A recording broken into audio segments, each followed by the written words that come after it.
Hello दोस्तों, मैं सचिन अरोड़ा एक बार फिर से आप सभी का स्वागत करता हूं अरोड़ा एजुकेटर के इस ऑफिशियल प्लेटफॉर्म पे। So I hope you all are doing great. आप सब बहुत बढ़िया होंगे। आज के सेशन में एक बार फिर से हम लोग बात करेंगे IBPS RRB PO clerk computer के बेस्ट 40 क्वेश्चंस पर। एग्जाम का लेवल कैसा रहेगा, इन क्वेश्चन से आपको एग्जैक्ट आइडिया लगेगा। और आज है इसका डे 11। उम्मीद है कि आपने डे 1 से लेकर डे 10 तक सभी सेशंस को देखा होगा, नोट डाउन भी किया होगा और रिवाइज भी कर रहे होंगे। तो कंप्यूटर में जो आपका ऑब्जेक्टिव, जो गोल होना चाहिए, वो 40 में से 40 क्वेश्चन को सही करने का होना चाहिए। तो आइए इसी गोल को सही करते हुए, इसी गोल के पीछे जाते हुए अपना 100% देने की कोशिश करेंगे और कोशिश करेंगे कि यहां पर भी, इस पार्टिकुलर सेशन में भी 40 में 40 क्वेश्चन सही कर पाए। साथ ही साथ वो कैंडिडेट्स जो कंप्यूटर का फुल कंप्यूटर कोर्स ज्वाइन करना चाहते हैं, बैंकिंग पॉइंट ऑफ व्यू से आरआरबी पीओ और क्लर्क को टारगेट करते हुए, IBPS RRB scale 1, scale 2, scale 3 किसी भी एग्जाम की अगर आप तैयारी कर रहे हैं तो आप इस कोर्स से कनेक्ट कर सकते हैं। Topic wise PDF, topic wise MCQs, topic wise theory, complete theory और उसके बाद उसके एमसीक्यूज के लिए, साथ ही साथ जितने भी प्रीवियस ईयर के क्वेश्चंस हैं वो भी आपको यहां पर देखने को मिलेंगे विद कंप्लीट कॉन्सेप्ट और थ्योरी के साथ में। थ्योरी पढ़ने का एक बेनिफिट ये होता है कि एग्जाम का लेवल कितना भी टफ क्यों ना हो, आप फिर भी full out of full score करते हैं। तो चलिए आज के सेशन में देखते हैं कि आप कितना स्कोर करते हैं। इस कोर्स से कनेक्ट करने के लिए आपको अरोड़ा एजुकेटर एप्लीकेशन को इंस्टॉल करना होगा गूगल प्ले स्टोर और iOS स्टोर की मदद से। फिर आप इस कोर्स से कनेक्ट कर पाएंगे। कोई कंफ्यूजन है, कोई डाउट है तो नीचे दिए गए व्हाट्सएप नंबर पे भी आप हमें मैसेज कर सकते हैं और अपने डाउट को क्लियर कर सकते हैं। ये वो क्वेश्चन है जो हमने आपसे प्रीवियस सेशन में पूछा था। क्या था ये question? Which of the following is an example of an absolute cell reference in MS Excel 21 या 2024। किसी भी वर्जन में अगर बात करें एब्सोल्यूट सेल रेफरेंसिंग की, तो आप जानते हैं कि एक्सेल शीट में जो सेल रेफरेंसिंग है वो 3 प्रकार की होती है, रिलेटिव, एब्सोल्यूट और मिक्स्ड। सेल रेफरेंसिंग का मतलब होता है रोज या कॉलम्स को लॉक करना, ताला लगाना, जिसके लिए डॉलर सिंबल का यूज करते हैं। और एब्सोल्यूट सेल रेफरेंसिंग के केस में कॉलम्स और रोज दोनों को लॉक करते हैं। यानी आंसर क्या होगा? $8, $9, that is the correct answer absolute cell referencing के केस में। मिक्स्ड अगर दिया होता तो $1 होता, यानी $A9 हो सकता था मिक्स्ड में, या $9 भी हो सकता था। यस, और रिलेटिव के केस में कोई भी डॉलर का साइन नहीं लगेगा। A9 ये आपका कैसा है? रिलेटिव सेल रेफरेंसिंग है। Very good. पहला क्वेश्चन आज के सेशन का आपके स्क्रीन पे आ चुका है। बहुत आराम से पढ़िए और बताइए इसका आंसर क्या होगा। Dash ports are also known as com port. किस पोर्ट को कॉम पोर्ट्स के रूप में भी जाना जाता है? कॉम का मतलब होता है communication port. Parallel port, serial ports, RJ45, RJ11 या all of these? Correct answer होगा सीरियल पोर्ट। हम जानते हैं पहले के समय जब USB पोर्ट नहीं था, जब universal serial bus port available नहीं थे कंप्यूटर में, उस समय हमारे पास में सीरियल पोर्ट और पैरेलल पोर्ट हुआ करते थे। सीरियल पोर्ट को कॉम पोर्ट मतलब कम्युनिकेशन पोर्ट भी बोलते हैं, है ना। Very very important one. अब यहां से एग्जाम में क्वेश्चन क्या बनता है जरा समझिएगा। सीरियल पोर्ट को कम्युनिकेशन पोर्ट, वहीं पैरेलल पोर्ट को सेंट्रोनिक्स पोर्ट बोलते हैं। आज के समय में ना तो सीरियल पोर्ट का यूज होता है ना ही पैरेलल पोर्ट का। इनकी जगह पर जिस पोर्ट का यूज किया जाता है वो है USB पोर्ट। लेकिन एग्जाम में यहां से क्वेश्चन बनते हैं तो इसको जानना बहुत जरूरी है। एग्जाम में क्वेश्चन ये भी बनेगा कि सीरियल पोर्ट के द्वारा कौन कौन सी डिवाइसेस को कनेक्ट किया जाता था, या पैरेलल पोर्ट्स या सेंट्रोनिक्स पोर्ट्स के द्वारा किन किन डिवाइसेस को कनेक्ट करना पॉसिबल था। तो सीरियल पोर्ट और कम्युनिकेशन पोर्ट में आंसर क्या होगा? मॉडम्स, मॉड्यूलेटर, डीमॉड्यूलेटर, माउस, पहले के समय वाले माउस, कीबोर्ड, पहले के समय जो PS2 माउस, PS2 कीबोर्ड थे उनकी बात हो रही है, बारकोड स्कैनर, GPS रिसीवर। ये पहले के समय जितने भी मॉडम्स थे, माउस थे, कीबोर्ड थे, बारकोड स्कैनर थे या GPS रिसीवर थे, इन सब में जो पोर्ट यूज होता था वो सीरियल और कम्युनिकेशन पोर्ट हुआ करता था। लेकिन किंतु परंतु पैरेलल पोर्ट्स की बात करें, सेंट्रोनिक्स पोर्ट्स की बात करें, तो इनमें जो आपकी डिवाइसेस यूज होती हैं वो कौन सी हैं? Printer, scanner, plotter, CD DVD पुरानी वाली। तो ये सारे केस में आंसर क्या बनेगा? Parallel port, Centronics ports. Exam में ये क्वेश्चन बहुत बार पूछा गया है कि प्रिंटर, स्कैनर, प्लॉटर में यूज होने वाला पोर्ट कौन सा है। तो अगर ऑप्शन में यूएसबी पोर्ट मिल जाए तो सही होगा, लेकिन अगर वो नहीं दिया है तो आंसर क्या होगा? पैरेलल पोर्ट, या जिसे सेंट्रोनिक्स पोर्ट भी बोलते हैं। Very very important one. Computer port से बहुत सारे क्वेश्चन एग्जाम में आएंगे, है ना, बहुत इंपॉर्टेंट पार्ट है ये। शॉर्टकट की for find and replace dialog box. Find and replace dialog box की शॉर्टकट की क्या है? अब यहां पर कैंडिडेट कई बार कंफ्यूज होते हैं कंट्रोल एफ में। कंट्रोल एफ होती है फाइंड की, लेकिन फाइंड के साथ अगर रिप्लेस भी लगा हो तो आंसर क्या होगा? बिल्कुल सही, control H for find and replace. लेकिन अगर क्वेश्चन में सिर्फ इतना पूछा जाए कि फाइंड की शॉर्टकट की क्या है तो कंट्रोल एफ होगा, फाइंड एंड रिप्लेस दोनों की पूछें तो कंट्रोल एच होगा। Next, what refers to the international telephone system that uses copper wire to carry analog voice data? Analog voice data को ले जाने के लिए तांबे के तारों का उपयोग करने वाली अंतरराष्ट्रीय टेलीफोन प्रणाली को क्या संदर्भित करते हैं? अब यहां पर आपको एक चीज दिख रही है, टेलीफोन सिस्टम। जब हम टेलीफोन लाइंस की बात करते हैं तो मॉडेम की बात करते हैं, क्योंकि टेलीफोन लाइंस को कनेक्ट करने के लिए जिस डिवाइस का यूज करते हैं वो मॉडेम है, और जिस नेटवर्क का यूज करते हैं वो पीएसटीएन है, पब्लिक स्विच टेलीफोन नेटवर्क, है ना। याद रखिएगा, ये बहुत इंपॉर्टेंट है। That is called PSTN, public switched telephone network. बात किसकी हो रही है? क्या सिर्फ टेलीफोन की हो रही है? नहीं, इंटरनेशनल टेलीफोन सिस्टम।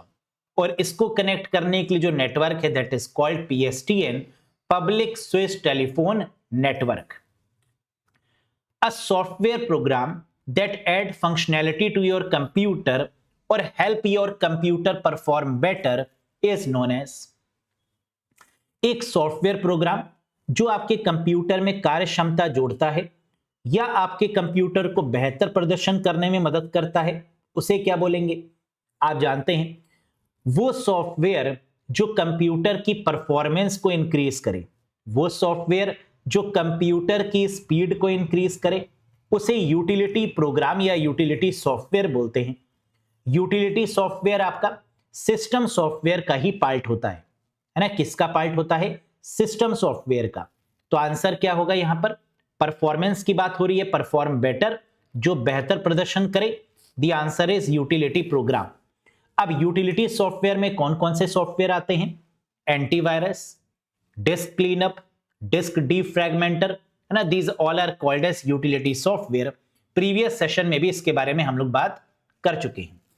एंटीवायरस हो गया, file management, disc management, compression tools, disc cleanup, these are called as utility software. Pressing control and equal sign at the same time is a shortcut for which among the following? Control और समान चिन्ह, control equals to, किसकी shortcut की है? Superscript, subscript, all caps, strike through, या none of these? हम जानते हैं एमएस वर्ड में कंट्रोल शिफ्ट इक्वल्स टू ये होती है सुपरस्क्रिप्ट की, और कंट्रोल इक्वल्स टू होती है सबस्क्रिप्ट की। तो correct answer is what? Subscript. Control shift plus या प्लस और इक्वल्स टू एक ही सिंबल पे होता है, तो कई बार हम लोग कंट्रोल शिफ्ट इक्वल्स टू भी बोल देते हैं, है ना। लेकिन जो सही मानी जाती है वो क्या है? Control shift plus for the superscript और control equals to for the subscript. Very good. What is the location of name box in MS Excel 2024? MS office का लेटेस्ट वर्जन 2024। तो एग्जाम में क्वेश्चन भी किससे आएंगे? 2024 से। MS Excel 2024 में name box का स्थान क्या है? किसी भी वर्जन में पूछें, आंसर तो यही रहने वाला है। नेम बॉक्स कहां पर होता है? Appear on the right side of the formula bar. क्या फॉर्मूला बार के राइट साइड होता है नेम बॉक्स? जी नहीं। Appear on the left side of the formula bar. क्या फॉर्मूला बार के लेफ्ट साइड में होता है? यस, यानी second is the right one. Appear below the status bar नहीं, appear above the menu bar नहीं, ऑल ऑफ दीज बिल्कुल नहीं। अब आप देख सकते हैं, हमने आपको बताया था कि नेम बॉक्स क्या है। जहां पर सेल का एड्रेस हो उसे नेम बॉक्स बोलते हैं, जहां सेल का कंटेंट हो उसे फॉर्मूला बार बोलते हैं। तो यहां पर क्या कह रहा है? नेम बॉक्स अपीयर कहां पर होगा? Left side of the formula बार। ये जो फॉर्मूला बार है इसके लेफ्ट साइड में होता है नेम बॉक्स, है ना? आप देख सकते हैं। Next, when the margin on both the side are straight and equal, then there is dash in the document। 2023 वाले में पूछा गया था ये क्वेश्चन। बताओ, जब दोनों पक्षों के मार्जिन सीधे और बराबर होते हैं तो दस्तावेज में डैश होता है। Full justification, full alignment, left justification, right justification या ऑल ऑफ दीज। जब हम डॉक्यूमेंट में लिखना शुरू करते हैं तो आप देखते हैं कि मार्जिन राइट और लेफ्ट दोनों का बराबर हो, इसी को बोलते हैं जस्टिफिकेशन, या फिर इसको फुल जस्टिफिकेशन भी बोला जाता है। कंट्रोल जे इसकी शॉर्टकट की है जस्टिफाई करने की। Right control R, left control L, centre control E और जस्टिफाई कंट्रोल जे। तो जस्टिफिकेशन का मतलब जब दोनों पक्षों के मार्जिन सीधे और बराबर हो, राइट और left, that is called a justification. Next, the blinking point which shows your position in the text is called. Blinking point को टेक्स्ट में आपकी स्थिति को दर्शाता है, वो क्या होता है? Blinker, cursor, pointer, all of these या नन ऑफ दीज। आप लोग ने देखा होगा, एमएस वर्ड ओपन करें, एक्सेल ओपन करें या पावर पॉइंट, एक ब्लिंक कर रहा होता है सिंबल। जैसे ही आप माउस को मूव करेंगे वो ब्लिंक करने वाला मूव करेगा, है ना? उसे क्या बोलते हैं? एक तो होता है जिसमें पॉइंट का निशान बना होता है, जिसमें तीर होता है, वो पॉइंटर है। और जो ब्लिंक करता है that is called cursor. Straight होता है, सिंगल लाइन की तरीके से बना होता है। जहां पर ये कर्सर होगा वहीं से अलाइनमेंट आपकी शुरू हो जाएगी। अगर ये राइट साइड है तो राइट अलाइनमेंट, अगर ये लेफ्ट साइड है तो लेफ्ट अलाइनमेंट। लेकिन जो माउस के मूवमेंट को कंट्रोल करे वो पॉइंटर है, इसीलिए माउस को पॉइंटिंग डिवाइस भी बोलते हैं।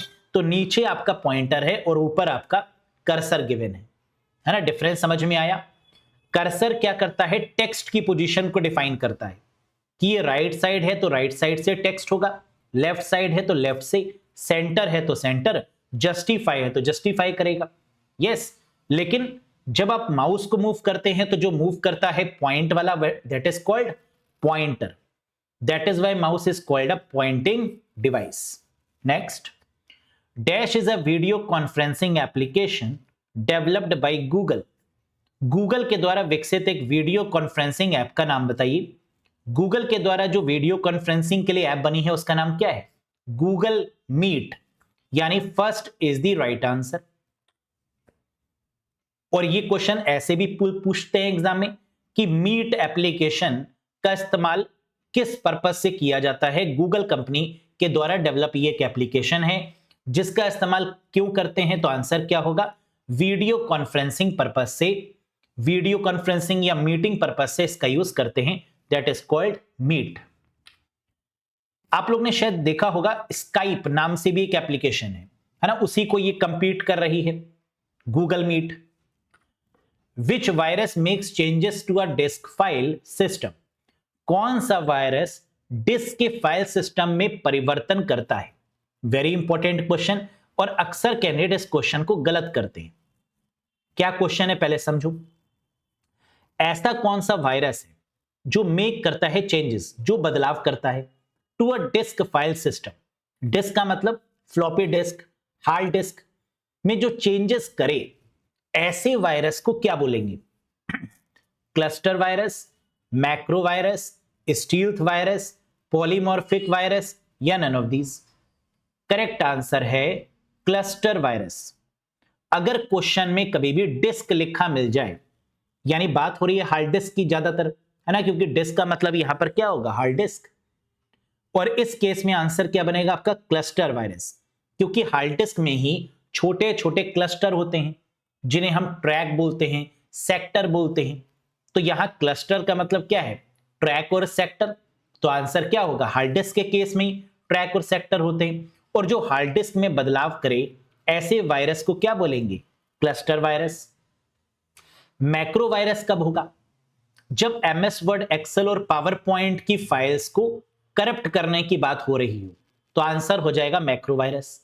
यानी एमएस ऑफिस की फाइल्स को करप्ट करने वाला वायरस मैक्रो वायरस है। स्टील्थ वायरस क्या है, जो चुरा ले, जो डेटा को डिस्ट्रॉय ना करे बल्कि उसको चुरा कर किसी गलत लोगों को दे दे, स्टील्थ वायरस है।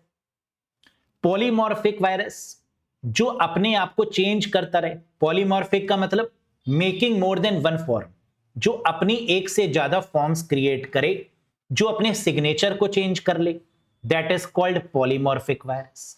समझ में आया। Next, which of the following is an example of N input device, इनमें से कौन सी डिवाइस इनपुट है। देखने में तो बहुत आसान लग रहा है ना, लेकिन ऐसे क्वेश्चन दिखने में तो बहुत सिंपल होते हैं लेकिन घाव बड़ा गंभीर करते हैं, है ना, देखने में छोटन लगे घाव करे गंभीर। तो जरा देख के बताओ आंसर क्या होगा। इनपुट डिवाइस कौन सी है, वेबकैम, मॉनिटर, हेडफोन, प्लॉटर या ऑल ऑफ दीज। कैमरा, क्या कैमरा इनपुट डिवाइस होती है, जी हां, कैमरे से हम फोटो को क्लिक करते हैं तो वो इनपुट होगी, यानी वेबकैम कैसी है, इनपुट डिवाइस। मॉनिटर क्या है, डिस्प्ले, आउटपुट। हेडफोन्स जिसमें वॉइस आती है, that is called output. Plotter, printer या प्लॉटर, आउटपुट। तो आंसर क्या होगा, webcam, that is the input device. Yes. Next, which of the following view in PowerPoint 2024 is used to add comment। PowerPoint के किसी भी version की बात करें और कमेंट की बात की जाए कि PowerPoint 2024 या किसी भी वर्जन में निम्नलिखित में से किस दृश्य का उपयोग टिप्पणियों को जोड़ने के लिए करते हैं, and the correct answer is notes page view. Comments की बात अगर करेंगे तो आंसर क्या होगा, नोट्स पेज व्यू। कितने व्यूज होते हैं पावर पॉइंट में, 5 + 3 8 व्यूज, 5 प्रेजेंटेशन व्यूज और 3 मास्टर व्यूज। प्रेजेंटेशन में कौन कौन से आएंगे, normal, outline, slide sorter, notes page और रीडिंग व्यू। जबकि मास्टर व्यू में कौन कौन से आएंगे, स्लाइड मास्टर, हैंडआउट मास्टर और नोट्स मास्टर। यस। कमेंट की बात की जाए तो नोट्स पेज व्यू होगा, और अगर यह पूछा जाए कि बाय डिफॉल्ट व्यू कौन सा होता है पावर पॉइंट में, तो answer is normal view. What is the by default editing view, जिसके द्वारा हम एडिट करते हैं पावर पॉइंट को, that is called normal view. Yes. Next, in a network with 25 computers, एक नेटवर्क में 25 कंप्यूटर हैं, which topology would require the most extensive cabling, ऐसी कौन सी टोपोलॉजी है जिसमें सबसे ज्यादा केबल्स का प्रयोग होगा।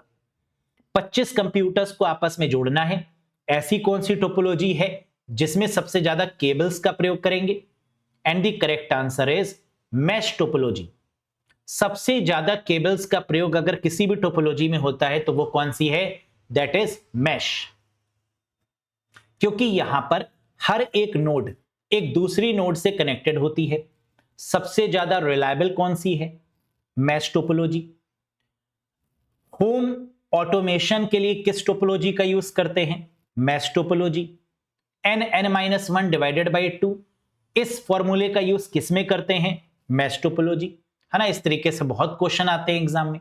Next, one advantage of dial up internet access is, dial up internet access का एक फायदा क्या है। डायल अप कनेक्शंस की बात करते हैं तो ये स्लोएस्ट कनेक्शन होता है इंटरनेट के केस में, है ना। जब स्लोएस्ट कनेक्शन बोलेंगे तो ही तो डायल अप कनेक्शन की बात होगी।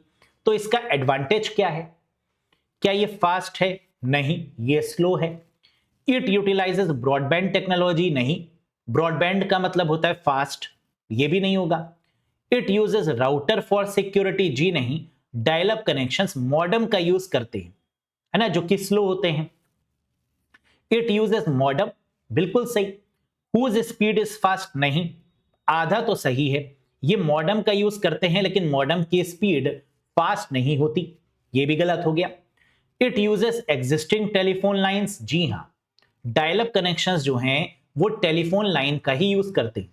तो करेक्ट आंसर होगा ऑप्शन नंबर 5, यही सही है और यही इसका एडवांटेज भी है। नेक्स्ट, अब डायल अप कनेक्शन के बारे में क्या क्या बातें आप जान लीजिए। यह स्लोएस्ट कनेक्शन है, डिवाइस यहां पर जो कनेक्ट हो रही है वो मॉडेम है, टेलीफोन लाइंस का ये इस्तेमाल करता है। नेटवर्क कौन सा है, अभी जो हमने बताया था, PSTN, public switch telephone network. PSTN की full form public switched telephone network, है ना, याद रखिएगा। Next, the user generally applies dash to access mainframe और सुपर कंप्यूटर। मेन फ्रेम या सुपर कंप्यूटर का उपयोग करने के लिए उपयोगकर्ता आमतौर पर क्या लागू करता है। अगर हमें मेन फ्रेम या सुपर कंप्यूटर्स को यूज करना है तो क्या हम डायरेक्टली यूज कर सकते हैं? नहीं, उसको थोड़ा दूर से ऑपरेट करना होगा, और दूर से ऑपरेट करने के लिए हमें टर्मिनल्स का यूज करना होगा। यानी डायरेक्टली इनको हम नहीं यूज कर सकते, इनके लिए अलग अलग डेस्कटॉप लगाए जाते हैं जिनके थ्रू इनमें कमांड दिए जाते हैं और इनको यूज किया जाता है ना, तो that is what we called terminals. Next, which type of RAM is normally the fastest. किस प्रकार की रैम आमतौर पर सबसे तेज होती है, बताइए। P RAM, D RAM, S RAM, EP RAM या EEP RAM. Very good guys, अगर हम बात करें रैम की तो आप जानते हैं सबसे पहले आंसर क्या होगा, जो सबसे फास्ट है वो रजिस्टर है, लेकिन रजिस्टर रैम तो नहीं है, तो रजिस्टर तो यहां है भी नहीं। और रैम जो फास्टेस्ट है वो कौन सी है, स्टैटिक रैम, जिसका यूज कैशे मेमोरी के लिए करते हैं। तो क्या एस रैम गिवन है? जी हां, the answer is S RAM. इसके बाद आती है आपकी डायनेमिक रैम, जो मोबाइल फोन्स में यूज होती है, लेकिन स्टैटिक रैम के कंपैरिजन में वो स्लो होती है ना, ये चीज तो आप जानते हैं। एसडी रैम की अगर बात करें, सिंक्रोनस डायनेमिक रैम, वो रैम होती है जो क्लॉक के साथ अपने आप को सिंक करती है, डेट और टाइम को चेंज करती है। सीमॉस बैटरी का यूज होता है, that is called SD RAM, synchronous dynamic RAM. Most mail programs automatically complete the following two part in the email. अधिकांश मेल प्रोग्राम स्वचालित रूप से ईमेल में निम्न के 2 भाग को पूरा करते हैं। मतलब क्या है, ईमेल में हमें सभी चीज को फिल करना होता है। जैसे टू है तो टू में हम रिसीवर की ईमेल आईडी को एंटर करेंगे, जिसको हम सेंड कर रहे हैं। रिसीवर जो रिसीव करेगा मेल, उसकी ईमेल आईडी को टू में मेंशन करते हैं। सब्जेक्ट में सब्जेक्ट को मेंशन करेंगे, बॉडी को बॉडी में मेंशन करेंगे। लेकिन क्या कोई ऐसी फील्ड भी है जो अपने आप फिल हो जाती है ईमेल में? जी हां, फ्रॉम और डेट। फ्रॉम मतलब जो भेज रहा है उसकी ईमेल आईडी ऑटोमेटिक मेंशन होगी, और जो डेट है, जिस डेट को वो मेल जा रही है टाइम के साथ, वो भी ऑटोमेटिक मेंशन होगा। ये मैन्युअली मेंशन करने की रिक्वायरमेंट नहीं होती। Next, the memory management technique, very very important question guys. The memory management technique that uses RAM and hard disk space to provide dedicated memory space for each program is known as। उस memory management तकनीक का नाम बताएं जो प्रत्येक programme के लिए समर्पित मेमोरी स्पेस प्रदान करने के लिए रैम और हार्ड डिस्क की स्पेस का उपयोग करता है। अब जरा बहुत ध्यान से समझो, मैंने आपको यह बताया था कि रैम के पास अपनी जो स्पेस है वो बहुत लिमिटेड है, वो बहुत कम है। तो रैम स्पेस को किससे उधार मांगती है? हार्ड डिस्क से, कि कुछ स्पेस हमें दे दो। और इस प्रोसेस को क्या बोलते हैं? Virtual memory. क्या गिवन है? जी हां, option 3 is the right one. अगर एग्जाम में ये पूछें कि वर्चुअल मेमोरी में स्पेस किससे उधार मांगी जाती है या किस स्पेस का यूज करते हैं, तो आंसर होगा हार्ड डिस्क। अगर ये पूछें कि वर्चुअल मेमोरी के केस में किसकी स्पेस को बढ़ाया जाता है, तो आंसर होगा रैम को। रैम की स्पेस को वर्चुअली बढ़ाने की टेक्निक को बोलते हैं virtual memory. Next, with respect to computer, RAID is an acronym for. ये कॉन्सेप्ट भी बहुत प्यारा है और बहुत बार आईबीपीएस में पूछा भी गया है। कंप्यूटर के संबंध में रेड किसका संक्षिप्त नाम है? रेड का मतलब क्या है? Redundant array of inexpensive disk या redundant array of independent disk, कहीं दिया है? जी हां, option number 3 is the right one. अब ये होता क्या है रेड, है ना, जरा समझो। बैकअप, बैकअप का मतलब समझते हैं ना, कि आपको लगता है कि आपका डेटा बहुत इंपॉर्टेंट है, तो आपने उस फाइल को मोबाइल में भी रखा और मोबाइल के साथ साथ आपने उसको कंप्यूटर में भी रख लिया। क्यों? अगर मोबाइल आपका खराब हो तो वो फाइल आपकी खोएगी नहीं। आपने मोबाइल में भी रखा, आपने लैपटॉप में भी रखा, आपने उसको पेन ड्राइव में भी रख लिया, आपने उस डेटा को ईमेल पर भी सेव कर लिया, क्योंकि वो डेटा बहुत इंपॉर्टेंट है। इसे बोलते हैं क्या? बैकअप करना। लेकिन ये आप करते हैं तो सोचो, क्या बड़ी बड़ी कंपनीज गूगल, माइक्रोसॉफ्ट, एप्पल, क्या ये काम नहीं करती होंगी? अपने डेटा को डुप्लीकेट नहीं करती होंगी कई जगह पर? बिल्कुल करती हैं। और उसके लिए वो क्या करती हैं? रेड कॉन्सेप्ट का यूज करती हैं। कई सारे हार्ड डिस्क का यूज करती हैं। जैसे सर्वर में कई सारी हार्ड डिस्क लग सकती हैं, तो वो क्या करते हैं? एक सर्वर में 5-6 हार्ड डिस्क को लगा देते हैं और उन हार्ड डिस्क में डेटा को रेप्लिकेट कर देते हैं, यानी उसको रिपीट कर देते हैं। क्यों? क्योंकि अगर एक हार्ड डिस्क खराब हो गई तो दूसरी हार्ड डिस्क से काम चलाएंगे, दूसरी भी खराब हो गई तो तीसरी में डेटा है, तीसरी भी खराब हो गई तो चौथे में डेटा है, चारों खराब हो गई तो क्लाउड कंप्यूटिंग का यूज करते हैं डेटा को स्टोरेज के लिए। इस कॉन्सेप्ट को बोलते हैं RAID, redundant array of independent disk. मतलब रिडंडेंट का मतलब एक जैसा डेटा, एरे का मतलब सिमिलर टाइप, रिडंडेंट का मतलब रिपीट करना, एरे का मतलब सेम टाइप ऑफ डेटा को रिपीट करना, इंडिपेंडेंट डिस्क अलग अलग डिस्क में, या इसको इनएक्सपेंसिव डिस्क भी बोलते हैं कि ये डिस्क बहुत ज्यादा महंगी नहीं होती तो इसे इनएक्सपेंसिव भी बोल देते हैं या इंडिपेंडेंट डिस्क भी बोलते हैं। समझ में आया? Very good. In MS word insert tab is the dash tab in the ribbon. इस प्रकार के क्वेश्चन बहुत आते हैं। एमएस वर्ड में इंसर्ट टैब रिबन में किस टैब के अंतर्गत आएगा? एमएस वर्ड में सबसे पहला टैब होता है फाइल मेन्यू, जो बाय डिफॉल्ट होगा। होम टैब बाय डिफॉल्ट पहला टैब होता है और फिर उसके बाद आता है इंसर्ट। तो होम से अगर हम काउंट करें तो इंसर्ट दूसरे नंबर का टैब है। आंसर क्या होगा? सेकंड टैब इन दी रिबन, क्योंकि पहला बाय डिफॉल्ट होम है और दूसरा क्या है? इंसर्ट, तीसरा क्या है? डिजाइन, चौथा क्या है? लेआउट, पांचवा रेफरेंस, छठा मेलिंग, फिर रिव्यू एंड सो ऑन। समझ में आया? तो first by default is home, second is insert, third is design and so on. Next, it is an American photo and video sharing social networking service founded in 2010 में बनी bye Kevin Systrom. किसके द्वारा बनाया गया? Kevin uncle के द्वारा बनाया गया एंड माइक क्रीगर।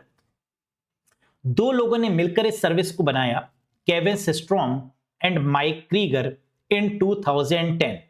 और ये एक फोटो और वीडियो शेयरिंग प्लेटफॉर्म है, जानते हैं ना आप, जिस पर सबसे ज्यादा विजिट करते हैं आप, जो सबसे ज्यादा टाइम भी आपका बेकार करता है, दैट इज इंस्टाग्राम। 2010 में बना।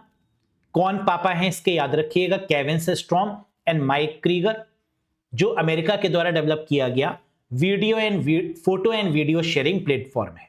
Next, it is a temporary storage area built into a CPU. बहुत आसान, यह एक अस्थायी भंडारण क्षेत्र है जिसे सीपीयू में बनाया गया। Stack, register, flip flop, RAM या रोम। आप जानते हैं कि जो रजिस्टर है वो सीपीयू का ही पार्ट है और सबसे फास्टेस्ट मेमोरी है। क्या टेम्परेरी स्टोरेज की बात हो रही है? हां, तो रजिस्टर होगा, टेम्परेरी है, स्टोरेज है, यस, सीपीयू का हिस्सा है, यस, सबसे फास्टेस्ट भी है, जी हां। तो करेक्ट आंसर इज रजिस्टर। और रजिस्टर किससे मिलके बनता है? तो आंसर है फ्लिप फ्लॉप के कॉम्बिनेशन से। combination of flip-flop is called register. Next, the recycle bin is to Windows as the dash is to Mac operating system. Windows के लिए recycle bin उसी प्रकार Mac ऑपरेटिंग सिस्टम के लिए क्या है, जैसे विंडोज में हम लोग recycle bin का यूज करते हैं। क्यों? किसी भी फाइल या फोल्डर को जब डिलीट करते हैं तो वो रिसाइकिल बिन में पहुंचती है, रिसाइकिल बिन से भी डिलीट करते हैं तो वो चली जाती है वहां से भी। यस, वैसे ही मैक ऑपरेटिंग सिस्टम के केस में, एप्पल के सिस्टम के केस में से क्या बोलते हैं? ट्रैश। विंडोज में रिसाइकिल बिन और एप्पल के मैक ऑपरेटिंग सिस्टम के केस में that is called trash. Next, which of the following is most oriented to scientific programming? निम्नलिखित में से कौन सी वैज्ञानिक प्रोग्रामिंग के लिए सबसे अधिक उन्मुख है? ये क्वेश्चन दो तरीके से एग्जाम में पूछते हैं। पहली, हाई लेवल लैंग्वेज का नाम बताइए, या फिर साइंटिफिक प्रोग्रामिंग लैंग्वेज का नाम बताइए। दोनों का आंसर एक ही होगा, क्या? That is FORTRAN formula translation. Very good. और इस फॉरट्रैन के पापा कौन है? किसने बनाई FORTRAN language, high level language? John Backus, है ना। तो ये भी याद रखिएगा, who is known as the founder या father of FORTRAN? John Backus. नमस्ते अंकल जी, कैसे हैं आप? सब बढ़िया, चंगा, मस्त, very good. Next question, it is a subscription based evaluation of MS Office featuring familiar programs like Word and Excel.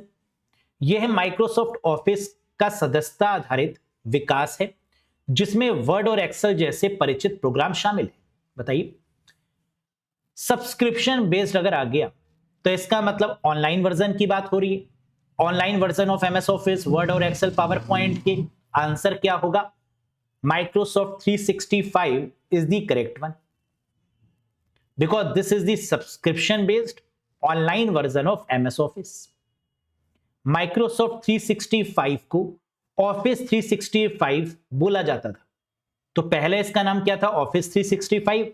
नाम चेंज करके क्या कर दिया गया? माइक्रोसॉफ्ट 365। कब रिलीज किया गया? 28 जून 2011 को, है ना। What is the release date of MS Office 365 या माइक्रोसॉफ्ट 365? 28 ऑफ जून 2011, 2011 याद रखिएगा, है ना, by default. Which one is broadcast IP address? Broadcast IP address कौन सा है? अब ये होता क्या, पहले तो ये समझो। ब्रॉडकास्ट का मतलब होता है जो सब पर यूज हो। ब्रॉडकास्टिंग का मतलब आपने कोई मैसेज भेजा, वो सभी पर चला गया, it means this is the broadcasting. और ऐसा कौन सा आईपी एड्रेस है जिसे ब्रॉडकास्ट बोलते हैं? वेरी गुड, 255.255.255.255 सभी ऑक्टेट 255 की होंगी, that is called a broadcast IP address. अब ब्रॉडकास्ट आईपी एड्रेस दो तरीके का होता है, एक लिमिटेड और एक डायरेक्टेड। अगर एग्जाम में लिमिटेड ब्रॉडकास्ट की बात हो रही है तो सभी ऑक्टेट में 255 होंगी, लेकिन अगर डायरेक्टेड ब्रॉडकास्ट की बात हो रही है तो आईपी एड्रेस क्या होगा? 192.168.1.255। डायरेक्टेड का मतलब जो पार्टिकुलर नेटवर्क को डायरेक्ट कर रहा हो, जो पार्टिकुलर सिस्टम को डायरेक्ट कर रहा हो, है ना, एक सिस्टम को, that is called a directed broadcast, जिसके आखिरी वाली ऑक्टेट में 255 होगा और शुरुआत 192 से होगी, दैट इज कॉल्ड डायरेक्टेड। 0.0.0.0 ये कब आईपी एड्रेस होगा?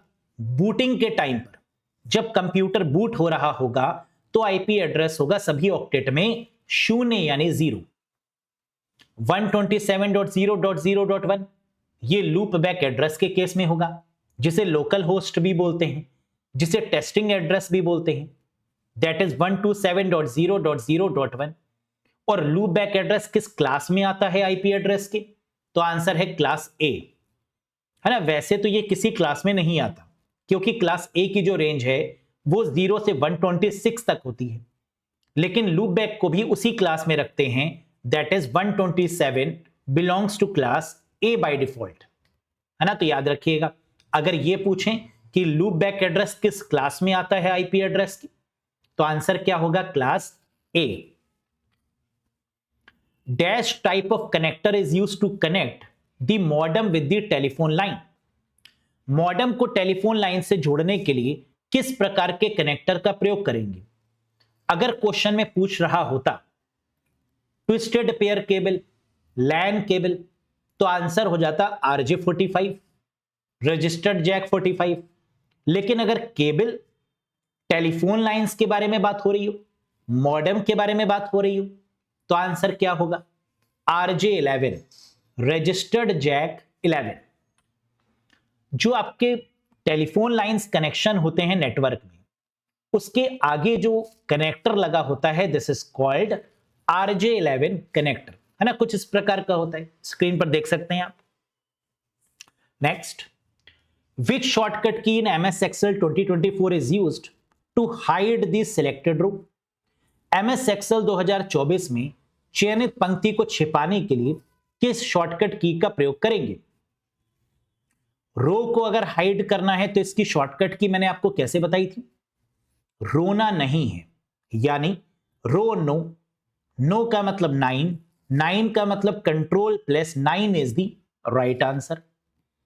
और अगर यह दिया होता कि एक्सेल 2024 में कॉलम को हाइड करने की शॉर्टकट की होगी, तो आंसर होगा control 0 to hide the column, control 9 to hide the row. इन दोनों में से एक क्वेश्चन एग्जाम में जरूर आएगा। Next, a network interface card contains.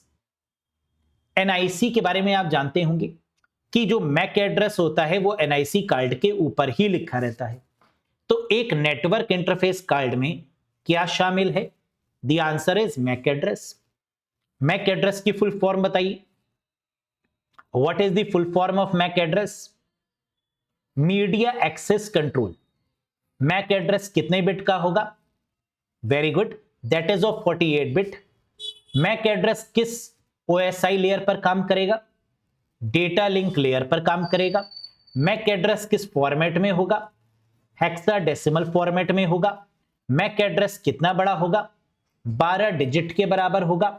Mac address किसके ऊपर लिखा होगा, एनआईसी कार्ड के ऊपर लिखा होगा। मैक एड्रेस टेम्परेरी है या परमानेंट, तो आंसर है it is a permanent address. MAC address को क्या कुछ और भी बोलते हैं, जी हां, that is called ethernet address, burned in address या physical address of the computer. भूलेंगे तो नहीं, very good. Next, a network interface card is a dash device. Network interface card NIC किस प्रकार की डिवाइस है, इनपुट आउटपुट, इनपुट है output है, इनपुट या आउटपुट दोनों है, स्टोरेज है या इनपुट आउटपुट स्टोरेज है, बताइए। एनआईसी आपकी कैसी है, इनपुट आउटपुट डिवाइस, क्या दोनों होंगी यहां पर।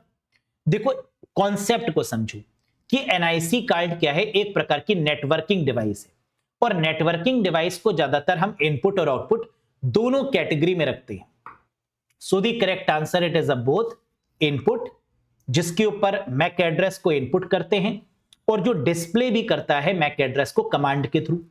अगर हम आईपी कॉन्फ़िग लिखें तो आईपी एड्रेस को डिस्प्ले करता है कमांड प्रॉम्प्ट। अगर हम गेट मैक लिखें तो वो मैक एड्रेस को डिस्प्ले करेगा।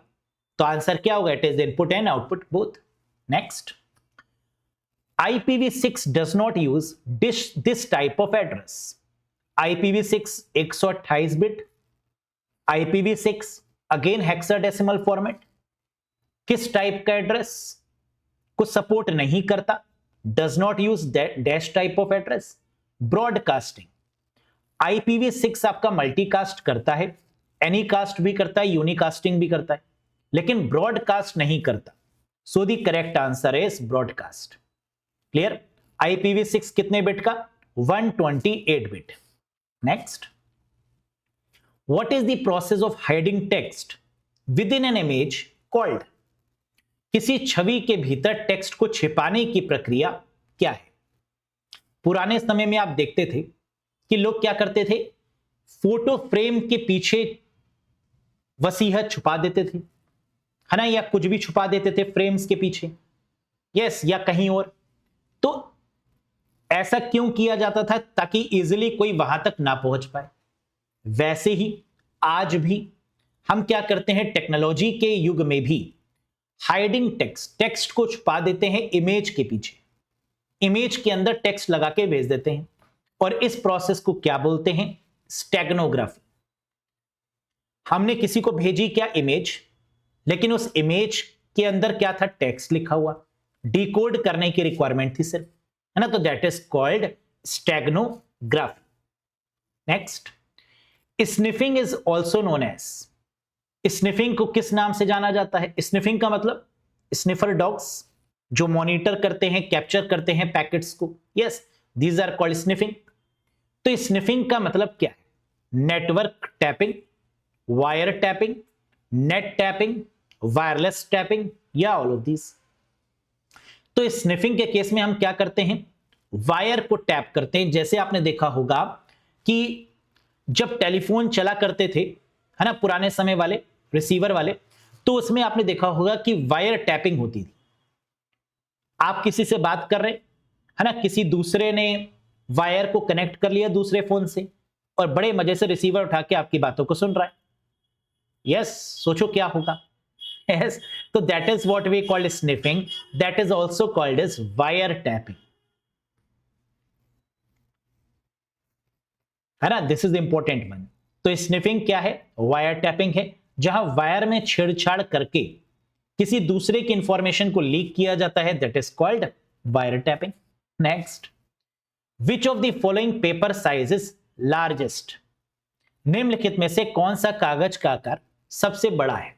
आप जानते हैं कि अगर आपको प्रिंट लेना हो तो A4 साइज का ज्यादातर यूज करते हैं हम लोग, लेकिन अगर लार्जेस्ट साइज की बात करें तो आंसर क्या होगा? A2। सबसे बड़ा जो पेपर का साइज माना जाता है वो क्या है प्रिंटिंग केस में या normal? That is A2 size. अब देखो, वैसे तो A1 होता है ना? अगर आप साइज वाइज देखें तो क्या है सबसे बड़ा? A1। A1 का आधा है A2, लेकिन ऑप्शन में अगर आप देखें तो A1 गिवन ही नहीं है। अगर A1 गिवन होता तो आंसर A1 हो जाता, A2 से गिवन है तो आंसर क्या होगा? A2, क्योंकि A2, A3, A4, A5, A6 के कंपैरिजन में सबसे बड़ा क्या है? A2 ही तो है। वैसे सबसे बड़ा A1 है, A1 का हाफ A2 है, A2 का हाफ A3 है ना? इस प्रकार देखो हाफ होता चला गया, A5 देन A6, इतना सा रह गया। Yes, next, the concept of EBCDIC was invented by IBM. It is mainly used in, EBCDIC कि इस अवधारणा का आविष्कार IBM कंपनी द्वारा किया गया था। इसका मुख्य रूप से उपयोग किया जाता है कहां पर? EBCDIC का मतलब extended binary coded decimal interchange code, और EBCDIC जो कि IBM ने इन्वेंट किया, इसका यूज करते हैं मेन फ्रेम्स कंप्यूटर में। मेन फ्रेम्स कंप्यूटर वो कंप्यूटर्स होते हैं जो बड़ी बड़ी ऑर्गेनाइजेशंस के द्वारा बैकअप मेंटेन करने के लिए यूज किए जाते हैं। These are called main frames computer. Railway हो, बैंक हो, शेयर मार्केट हो, है ना, हर जगह इसका यूज करते हैं मेन फ्रेम्स। लेकिन आजकल मेन फ्रेम की जगह पर जिस कॉन्सेप्ट का हम लोग यूज करने लगे हैं वो है क्लाउड कंप्यूटिंग। सर्वर पर डेटा को ऑनलाइन स्टोर करने के प्रोसेस को बोलते हैं cloud computing. Expert system is the characteristics of which generation of computer? Expert system किस पीढ़ी के कंप्यूटर की विशेषता है? फर्स्ट, सेकंड, थर्ड, फोर्थ या फिफ्थ? एक्सपर्ट का मतलब जो एक्सपर्ट हो, और सबसे एक्सपर्ट कंप्यूटर में कौन है? आर्टिफिशियल इंटेलिजेंस, रोबोट जिसमें कोई कमी नहीं, है ना, जो परफेक्टली बिना थके आंसर दे सकता है, हर सवाल के जवाब है उसके पास। Yes, that is AI, robots. और रोबोट्स की बात करें, आर्टिफिशियल इंटेलिजेंस की बात करें तो आंसर क्या होगा? फिफ्थ जनरेशन, लगा दीजिए। Yes, next, what will be the output of function cell floor 3.7,2 in MS Excel 2024? बताइए, MS Excel 2024 में फंक्शन सेल फ्लोर 3.7,2 का आउटपुट क्या होगा? तो आप जानते हैं इसमें क्या करना है। फ्लोर का मतलब कम वाली वैल्यू, 2 की टेबल पढ़ेंगे और 3.7 से कम होना चाहिए। तो आंसर क्या होगा? 2 1 जा 2, 2 2 जा 4, 2 2 जा 4 ज्यादा हो गया 3.7 से, तो आंसर क्या बन जाएगा? 2 1 जा 2, यानी option 4 2 is the right one. अगर फ्लोर की जगह पर सीलिंग दिया होता तो आंसर क्या होता? 4, क्योंकि 3.7 से ज्यादा वाली वैल्यू लेते सीलिंग के केस में, तो आंसर हो जाता 4। Next, make the first letter of every word lower case and rest of the letter upper case is called. प्रत्येक शब्द के पहले अक्षर को लोअर केस में और शेष अक्षरों को अपर केस में बनाने के लिए किसका प्रयोग करेंगे? क्या ये चेंज केस के बारे में बात हो रही है? जी हां, एमएस वर्ड में चेंज केस की शॉर्टकट की क्या है? Shift plus F3। शिफ्ट के साथ F3 दबाने पर चेंज केस होगा, और चेंज केस होते कितने तरीके के हैं?